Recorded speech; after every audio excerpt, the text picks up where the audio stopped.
Assalamu alaikum students. Welcome to Husani Public High School. Hope you all are fine. I'm your maths teacher. Our second topic of term first is division. First of all हम ये देखेंगे कि division होता क्या है.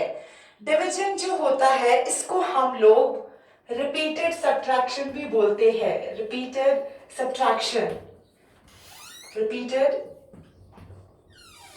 subtraction मतलब बार बार ही किसी number को सब्ट्रैक्ट करना. तो डिवीजन का हम दूसरा नाम रिपीटेड सब्ट्रैक्शन भी दे सकते हैं. तो ये कुछ पॉइंट्स है जो इंपॉर्टेंट है डिवीजन में. वो है dividend, divisor, coefficient and reminder. Dividend, divisor, coefficient, reminder. अब हम देखेंगे डिविडेंड किसको बोलते हैं, डिवाइजर किसको बोलते हैं, कोफिशिएंट किसको बोलते हैं, रिमाइंडर किसको बोलते हैं. डिविडेंड होता है, फॉर एग्जाम्पल मुझे करना है 6 डिवाइडेड बाई 2. मुझे देखना है, मुझे 6 मेरे पास 6 बलून्स है. फॉर एग्जाम्पल मेरे पास 6 बलून्स है. तो मुझे इनको डिवाइड करना है, मुझे इनको हिस्सा करना है 2 बच्चों में. कितने बच्चों में, 2 बच्चों में. तो मुझे देखना है कि एक बच्चे को कितने बलून्स मिलेंगे. तो टोटल है 6 बलून्स. हमें देखना है एक बच्चे को कितने बलून मिलेंगे. तो अगर हम देखेंगे एक बच्चे को मिलेंगे 3 और दूसरे को मिलेंगे 3, हो गए 6. तो अब हम ये डिवाइड के हिसाब से भी कर सकते हैं. देखिए कैसे. जो बड़ा नंबर होता है पहले हम एक बॉक्स जैसा यहाँ पर बनाएंगे, यहां से हम वो खुला छोड़ेंगे. ठीक. फिर ये जो बड़ा डिजिट है वो हम अंदर रखेंगे और जो छोटा डिजिट है वो हम बाहर रखेंगे. ठीक. तो 2 का टेबल पढ़ेंगे. हम देखेंगे 2 के टेबल में 6 कहां पर आता है. तो 2 1 are 2, 2 2 are 4, 2 3 are 6, 3 are 6. अब देखिए 2 3 are 6. ये वापस से ये 6 नीचे लिखेंगे. फिर इस 6 और ये जो दूसरा वाला 6 है, इन दोनों को आपस में हम लोग माइनस करेंगे. तो 6 में से 6 तो 0. अब हम यहाँ पर देखेंगे कि डिविडेंड कौन होता है, डिवाइजर कौन होता है, कोफिशिएंट कौन होता है और रिमाइंडर कौन होता है. जिससे हम लोग डिवाइड करते हैं उसे हम लोग बोलते हैं डिवाइजर. उसे क्या बोलते हैं, डिवाइजर. तो 2 यहाँ पर क्या है, डिवाइजर. और जिसको हम लोग डिवाइड करते हैं, जैसे लाइक ये 6, इस 6 को हम लोग बोलेंगे डिविडेंड, इस 6 को बोलेंगे डिविडेंड. और जो हमें नीचे यहाँ पर ये 0 आ गया, इन दोनों को माइनस करके इसको हम लोग बोलेंगे रिमाइंडर. और जो ऊपर ये आ गया 3, इसको हम लोग बोलेंगे कोफिशिएंट. ठीक. तो छोटा डिजिट हम लोग बाहर रखेंगे, बड़ा डिजिट अंदर. तो फिर जो ये 2 है इसका टेबल पढ़ेंगे, हम देखेंगे 6 कहां पर आता है. तो 2 1 are 2, 2 2 are 4, 2 3 are 6. तो एक बच्चे को कितने बलून्स मिलेंगे, 3 बलून्स मिलेंगे एक बच्चे को. तो दूसरे बच्चे को भी 3 मिलेंगे. तो 3 + 3 = 6. तो अब क्या हम करेंगे, हम आएंगे अपनी एक्सरसाइज 8.1 पर. तो एक्सरसाइज 8.1 जो है, इसका first question, divide 8 balloons among 4 children. हमें क्या करना है, हमें 8 बलून्स, हमारे पास 8 बलून्स है, वो हमें कितने बच्चों को देना है, वो हमें 4 चिल्ड्रन को देना है, 4 बच्चों को देना है. तो हम क्या करेंगे, पहले हम 8 बलून्स यहां पर ड्रॉ करेंगे. ठीक है. 1 2 3 4 5 6 7 एंड 8 बलून्स हमने यहाँ पे ड्रॉ किए. ये कितने बच्चों को हमें देना है, ये हमें 4 बच्चों को देना है. बिल्कुल ऐसे ही करेंगे हम. 8 डिवाइडेड बाय 4, जैसे मैंने आपको अभी समझाया. बड़ा वाला कहां पर रखेंगे, बड़ा रखेंगे डिजिट अंदर और छोटा बाहर. तो 4 का टेबल पढ़ेंगे. 4 1 are 4, 4 2 are 8, 4 2 are 8. तो 8 में से 8 तो 0. तो कितना मिलेगा एक बच्चे को, एक को मिलेगा 2. कितने बलून्स मिलेंगे, एक को 2 बलून्स मिलेंगे. हम यहां पर भी देख सकते हैं इस डायग्राम पर. देखो कैसे हम देंगे एक बच्चे को 2, दूसरे को भी देंगे 2, तीसरे को भी 2 एंड चौथे को भी 2. तो टोटल कितने बच्चे हो गए, 1 2 3 4. 4 बच्चों को कितने कितने मिले, 2 बलून्स हर एक बच्चे को मिल गए 8 बलून्स में से. ठीक. ये था हमारा क्वेश्चन नंबर 1 पार्ट 1। तो इसका जो क्वेश्चन नंबर 2 है इसी का same. Divide 12 pencils, divide 12 pencils, divide 12 pencils among 3 girls, among 3 girls। तो 3 गर्ल्स को हमें कितने पेंसिल्स डिस्ट्रीब्यूट करने हैं? 12। हम अब देखेंगे कि एक एक गर्ल को कितने पेंसिल्स मिलेंगे। तो टोटल हमारे पास है 12 पेंसिल्स। तो 12, 1 2 3 4 5 6 7 8 9 10 11 एंड 12। तो टोटल हमारे पास है 12 पेंसिल्स। हमें कितने को देने हैं? हमें 3 गर्ल्स में ये डिस्ट्रीब्यूट करने हैं। बिल्कुल ऐसे ही लिखेंगे, 12 डिवाइडेड बाय जितनी गर्ल्स हैं। तो यहां पर हम लोग करेंगे इसको डिवाइड, 12 बड़ा अंदर, छोटा बाहर। तो 3 1 आर 3, 3 2 आर 6, 3 3 आर 9, 3 4 आर 12। तो 12 में से 12 तो 0। तो कितना मिलेगा एक बच्चे को? 4 पेंसिल्स एक बच्चे को मिलेंगे। जो हमारे पास कोफिशिएंट निकलता है वही आंसर होता है। तो कोफिशिएंट हमारे पास 4 निकला, तो एक बच्चे को कितना मिलेगा? 4 पेंसिल्स मिलेंगे एक बच्चे को।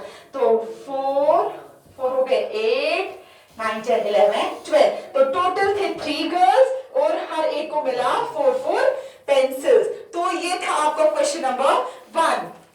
इसके जो बाकी रिमेनिंग पार्ट्स है वो आप प्रैक्टिस करेंगे। तो एक्सरसाइज 8.2,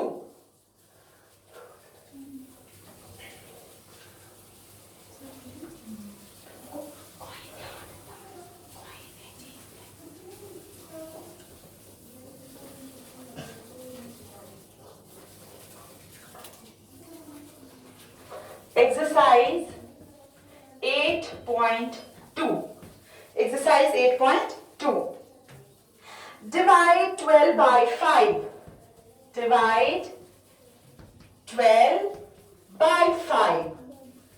लेकिन ये जो क्वेश्चन है ये हमें नंबर लाइन पर करना है। ये जो डिवीजन है ये हमें किस पर करना है? नंबर लाइन पर करना है। तो फर्स्ट ऑफ ऑल हमें इसके लिए जरूरी है हमें नंबर लाइन ड्रॉ करनी है। तो हम एक नंबर लाइन ड्रॉ करते हैं। आप ये रूलर से भी, रूलर स्केल, आप ये स्केल से भी ड्रॉ कर सकते हैं। तो स्टार्ट करेंगे हम 0 से। 0 1 2 3 4 5 6 7 8 9 10 11 12 13 14। आप क्या करोगे? आप देखा करोगे जो बड़ा डिजिट है, आप देखा करोगे जो बड़ा डिजिट है वहां तक ऑलमोस्ट आप लोगों की नंबर लाइन होनी चाहिए। आप इससे ज्यादा भी लिख सकते हो, मैंने 14 तक लिखी। तो अब क्या करना है? हमें डिवाइड करना है 12 को 5 से। किससे? 12 को 5 से। तो करेंगे क्या? हम क्या करेंगे? हम 12 पर जाएंगे, 12 पर जाएंगे। मैंने आपको पहले भी बोला कि डिवीजन जो होता है वो रिपीटेड सब्ट्रैक्शन होता है। जब रिपीटेड सब्ट्रैक्शन होगा तो हमें आगे की ओर नहीं जाना है, हमें पीछे की ओर जाना है। जब सब्ट्रैक्शन होता है तो हमें वापस मुड़ना होता है, ना कि आगे की ओर जाना होता है। अगर एडिशन होता तब जाकर, या मल्टीप्लिकेशन होता तब हम आगे नंबर लाइन की ओर जाते। लेकिन अभी फिलहाल के लिए हमें ये डिवीजन है तो हमें पीछे की ओर वापस से मुड़ना है। तो हम क्या करेंगे? हम लेंगे 12 से स्टार्ट करेंगे। कितने कितने स्टेप्स चलेंगे? 5 स्टेप्स चलेंगे। ओके, तो 1 1 2 3 4 5, ठीक। तो ऐसे ही हम करेंगे और 5 स्टेप्स चलेंगे। Here is 12 divided by 4, sorry, 12 divided by 4, 12 by 4। तो हमें क्या करना है? 12 को 4 से डिवाइड करना है, ठीक। तो हमें कितने कितने स्टेप्स चलने हैं? 4 स्टेप्स चलने हैं। तो यहां से स्टार्ट करेंगे। तो 1 2 3 4, 12 को छोड़कर 1 2 3 4, पहले आ गया 8 पर, फिर 1 2 3 4, फिर आ गया 4 पर, फिर और जब तक ना हमारे पास आंसर 0 आएगा तब तक हमें चलते रहना है। लेकिन कितने कितने स्टेप्स हमें लेने हैं? 4 स्टेप्स हमें लेने हैं। तो 1 2 3 4, तो आ गया 0 आंसर। तो हमने कितनी जंप्स टोटल ली? 1 2 और 3। तो इसका आंसर क्या होगा? 12 divided by 4 is equal to 3। जितने हम लोगों ने स्टेप, जितनी हम लोगों ने जंप्स ली, तो हमने कितनी जंप्स ली? हमने 3 जंप्स ली, लेकिन कितने स्टेप्स की? 4 स्टेप्स की। हमने 3 जंप्स ली, लेकिन कितने स्टेप्स की? 4 स्टेप्स की जंप्स हमने ली। तो मैं आपको बी पार्ट इसका दिखाऊंगी। Divide 20 by 10, divide 20 by 10। ऐसे ही हम लोग बिल्कुल पहले एक नंबर लाइन ड्रॉ करेंगे, जो मैंने आपको बोला आप ये स्केल से भी ड्रॉ कर सकते हैं। तो 0 से स्टार्ट, 0 1 2 3 4। बड़ा डिजिट हमारे पास 20 है, तो ऑलमोस्ट हम लोगों को 20 तक लेना है। 1 2 3 4 5 6 7 8 9 10 11 12 13 14 15 16 17 18 19 एंड 20। तो कितनी आ गई? 20। जो मैंने आपको बोला कि जो बड़ा डिजिट होगा वही हम लोगों को लेना होता है, जो बड़ा नंबर। यहाँ पे 10 और 20 में से बड़ा 20 था, मैं 20 तक चली गई। तो अब क्या करना है मुझे बैक स्टेप्स लेने हैं, ना कि मुझे आगे की ओर जाना है। तो मैं कहां से शुरू करूंगी? मैं 20 से देखूंगी। तो मुझे कितने कितने स्टेप्स चलने, कितनी जंप्स लेनी है? मुझे 10 पीछे चलने हैं। देखिए 20 से पहले मैं 10 ले लूंगी। तो 1 2 3 4 5 6 7 8 9 10। मैंने आपको पहले भी बोला 20 हम लोग को काउंट नहीं करना है। जैसे हम यहाँ पे 12 काउंट नहीं किया, तो वैसे हमें 20 काउंट नहीं करना है। तो 1 2 3 4 5 6 7 8 9 10 हो गया एक बारी। हमें कहां तक चलना है? 0 तक। तो दूसरा लेंगे 1 2 10, तो हमें काउंट नहीं करना है। तो 1 2 3 4 5 6 7 8 9 एंड 10। तो टोटल हम लोगों ने कितनी जंप्स ली? हमने टोटल में 2 जंप्स ली। ठीक है, तो कहां तक हम पहुंचे? 2 तक। ओके, ये थी आपकी डिवाइड। ये डिवाइड था आपका नंबर लाइन पर। ठीक है, पहला था 12 बाय 4। पहले हमने एक नंबर लाइन ड्रॉ की, फिर हम लोगों ने बैक स्टेप्स लिए। तो हमें 0 तक जाना जरूरी होता है। तो हमने कितनी बार हम पीछे गए? 1 2 3। लेकिन कितने कितने स्टेप्स हमने लिए यहाँ पर? 4 स्टेप्स। ठीक, तो दूसरे में क्या था? दूसरे में भी हम लोगों ने नंबर लाइन ड्रॉ की। तो हम लोगों ने कितने कितने स्टेप्स लिए? 10 स्टेप्स लिए, लेकिन जंप्स हम लोगों ने सिर्फ 2 ली। ठीक है, 1 एंड 2। तो जो इसके बाकी पार्ट्स है आपके, तो वो आप प्रैक्टिस करेंगे। ठीक है, लेकिन जो भी एक्सरसाइज 8.1 एंड 8.2 के जो भी क्वेश्चंस रहते हैं वो आप घर में प्रैक्टिस करेंगे। तो एक्सरसाइज 8.3 जो है, इसका ये क्वेश्चन है, fill in the boxes with multiplication and division facts one has been done for you। तो हम लोगों को फैक्ट्स पढ़ने हैं। हम देखेंगे मल्टीप्लिकेशन फैक्ट्स और डिवीजन फैक्ट्स हम देखेंगे। ठीक है, तो पहला जो हम देखेंगे मल्टीप्लिकेशन फैक्ट। ठीक है, और इसी के साथ हम लोगों को देखना है डिवीजन फैक्ट। तो मल्टीप्लिकेशन फैक्ट। ठीक है, तो पहला हम लोगों को दिया है 2 multiplied by 6 is equal to 2 multiplied by 6। तो दैट मींस मुझे 2 का टेबल पढ़ना है। तो 2 1 are 2, 2 2 are 4, 2 3 are 6, 2 4 are 8, 2 5 are 10, 2 6 are 12। तो आंसर आएगा 12। लेकिन अब मुझे डिवीजन फैक्ट देखना है कि क्या होगा इसका। इसको हम डिवीजन में कैसे कन्वर्ट कर पाएंगे। ठीक है, तो डिवीजन में हम इसको 2 तरीकों से कन्वर्ट कर पाएंगे, वो मैं आपको समझाऊंगी। ठीक है, तो पहला है कि पहले मैं इस 12 बड़े नंबर को हमेशा पहला लेना चाहिए। ठीक है, तो इसमें बड़ा नंबर 12 है, तो मैं पहले 12 को लेती हूं। तो 12 के बाद मैं डिवाइड करूंगी 6। ठीक है, 12 डिवाइडेड बाय 6 लेने मुझे इन्हीं में से है, जो मुझे यहाँ पर मल्टीप्लिकेशन फैक्ट में दिया है वही मुझे डिवीजन में लेना है। पहले मैंने क्या लिया? पहले मैंने ये 12 लिया और इसके साथ ये 6 लिया। ठीक है, आंसर मुझे आना चाहिए 2। आंसर क्या आना चाहिए? मुझे 2। इन्हीं 3 में से मुझे आने चाहिए। ठीक है, मैंने 12 लिया और 6 लिया, आंसर मुझे 2 आना चाहिए। अब क्या करूंगी मैंने आपको पहले भी समझाया कि हम लोगों को क्या करना होता है, हमें बड़ा नंबर जो होता है वो अंदर रखना होता है और जो छोटा नंबर होता है वो बाहर रखना होता है। तो अब मैं सिंपली क्या करूंगी, मैं 6 का टेबल पढ़ूंगी, मैं देखूंगी 6 के टेबल में 12 कहां पर है। ये तो पॉसिबल नहीं है कि 12 के टेबल में 6 आएगा, 12 आना 12, तो ये पॉसिबल ही नहीं है कि 12 के टेबल में 6 आएगा। ये 6 के टेबल में 12 आ सकता है, तो 6 1 आ 6, 6 2 आ 12, तो मैं यहाँ पे 2 लिख सकती हूँ, तो आंसर भी 2 आ गया। देखिए 6 2 आ 12, ये तो हो गया एक फैक्ट डिवीजन का, कि जब मैंने मल्टीप्लिकेशन को कन्वर्ट किया डिवीजन में। अब दूसरा क्या है, वापस से मैं बड़ा पहले लिखूंगी, मैंने आपको बोला हमेशा बड़ा, इन दोनों फैक्ट्स में बड़ा नंबर पहले लिखना होता है, तो 12 मैंने पहले लिखा, उसके बाद मैंने 6 दिया था, अब मैं दूंगी इस टाइम पर 2, अब मैं इस टाइम पर 2 दूंगी, क्योंकि एक बारी मैंने 6 तो दिया, अब मैं दूसरी बारी क्या दूंगी, ये 2 यहां पर। अब मैं देखूंगी आंसर क्या आएगा, तो मैं देखूंगी 2 के टेबल में 12 कहां पर आता है, तो 2 1 आ 2, 2 2 आ 4, 2 3 आ 6, 2 4 आ 8, 2 5 आ 10, 2 6 आ 12, 2 6 आ 12 आ गया, ये 2 6 आ 12।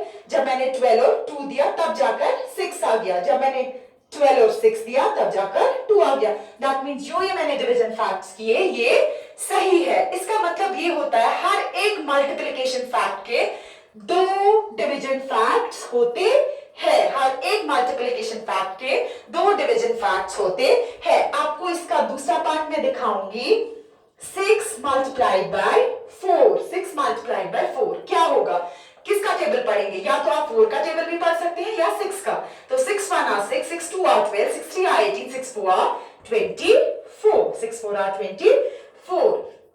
अब मुझे ये डिवीजन फैक्ट्स में लिखने हैं, कितने डिवीजन फैक्ट्स होंगे, यस 2 डिवीजन फैक्ट्स होंगे। तो क्या करूंगी मैं, पहले मैंने हमेशा आपको बोला पहले बड़ा लिखेंगे, तो 24 पहले लिखेंगे, उसके बाद मैं 4 लिखूंगी, 24 डिवाइडेड बाय 4 इज इक्वल, मुझे क्या आना चाहिए, मुझे ये 6 आना चाहिए।